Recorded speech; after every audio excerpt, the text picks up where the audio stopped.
안녕하세요. 동글입니다. 안녕하세요. 이번 주에 뒷담화 바로 시작해 볼게요. 응, 응.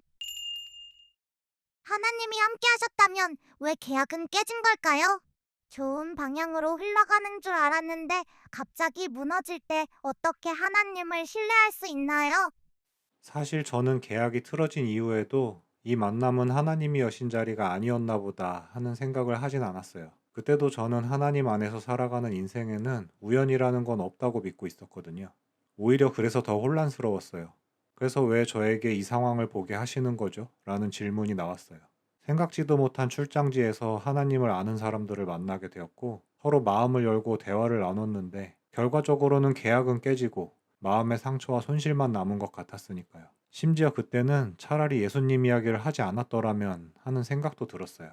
당시에는 제가 힘든 상황을 겪어야 한다면 뭔가 납득할 수 있는 이유가 있어야 한다고 생각했던 것 같아요. 그런데 돌아보면 하나님께서는 그 출장 때부터 저에게 조금씩 다른 상황을 보여주고자 하셨어요.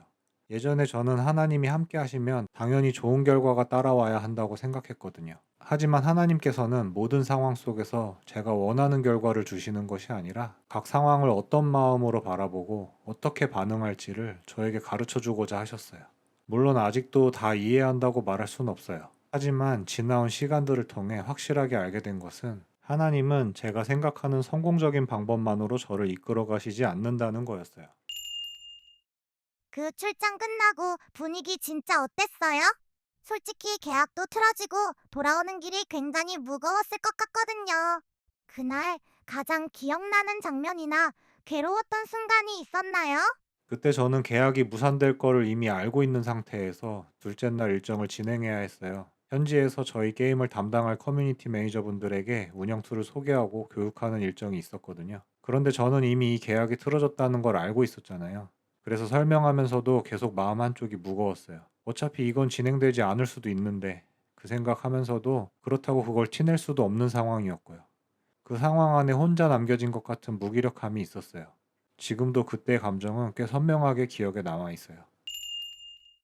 호텔에서 부사장님의 전화를 받았을 때는 어떤 기분이 드셨어요? 처음에는 많이 당황스러웠어요. 부사장님께서 늦은 시간에 직접 전화를 주신 것도, 갑자기 계약이 취소되었다는 소식을 들은 것도요. 그때는 상황 자체를 이해하기도 어려웠고 머릿속이 좀 멍했던 것 같아요. 그리고 당시에는 이상하다고 생각하지 못했는데 나중에 다시 떠올려 보니까 어떤 접대도 받지 말라고 하셨던 그 말도 예사로운 상황은 아니었더라고요. 그래서 내가 생각보다 훨씬 복잡한 상황 안에 있었구나 하는 생각이 들었어요.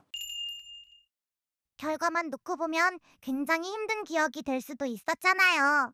지금의 동그리님이 그 당시로 다시 돌아간다면 어떤 선택을 하실 것 같나요? 제 마음은 그때와 많이 다르겠지만 보여지는 행동 자체는 아마 크게 다르지 않을 것 같아요.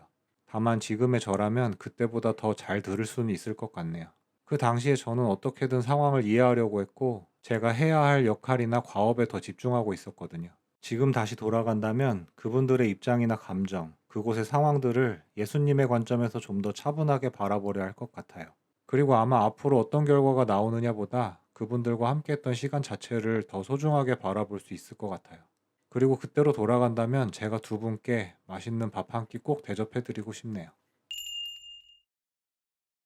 직장 안에서 하나님의 마음을 아는 리더로 선다는 건 실제로 뭘 의미할까요? 이 사건 이후로 동그리님의 리더십에 어떤 영향을 줬나요? 가이사의 것은 가이사에게, 하나님의 것은 하나님께라 하신 예수님의 말씀처럼 우리는 하나님을 따라 살아가면서도 동시에 이 사회 안에서 살아가는 사람들이잖아요. 예수님께서는 제게 일상 속 구별된 삶의 방향을 가르쳐 주셨지만 직장의 질서 자체를 무시하게 하시거나 제 권한을 넘어서는 행동을 원하시지는 않으셨어요.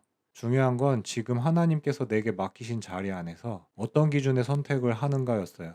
직장에서는 늘 현실적인 선택지가 먼저 주어졌어요. 회사라는 곳은 결국 결과와 이익을 중요하게 여기는 조직이니까요. 그러다 보면 때로는 예수님을 따라가고 싶은 마음과 현실적인 판단 사이에서 고민하게 되는 순간들이 많았어요. 어떤 순간에는 여기서 어디까지 말해야 되지? 내가 지금 이 선택을 해도 되는 위치인가? 그런 고민도 많이 있었고요. 이번 에피소드의 필리핀 계약건도 그랬어요. 그럴 때마다 느꼈던 건 하나님의 뜻을 아는 것만큼이나 하나님께서 나에게 허락하신 권한과 위치를 아는 지혜도 중요하다는 거였어요. 그리고 그건 단순히 머리가 좋아서 해결되는 문제는 아니었던 것 같아요. 결국 예수님과 가까이 동행하면서 계속 묻고 듣고 배워가는 과정이 필요했어요. 저는 하나님의 마음을 아는 리더라는 건 엄청 대단한 사람이 되는 것이 아니라 나에게 맡겨진 자리 안에서 예수님과 함께 동행하면서 끝까지 그분을 따라 선택하는 사람에 더 가깝다고 생각해요. 오늘 준비한 내용은 여기까지입니다. 다음 주에 새로운 에피소드로 찾아뵐게요.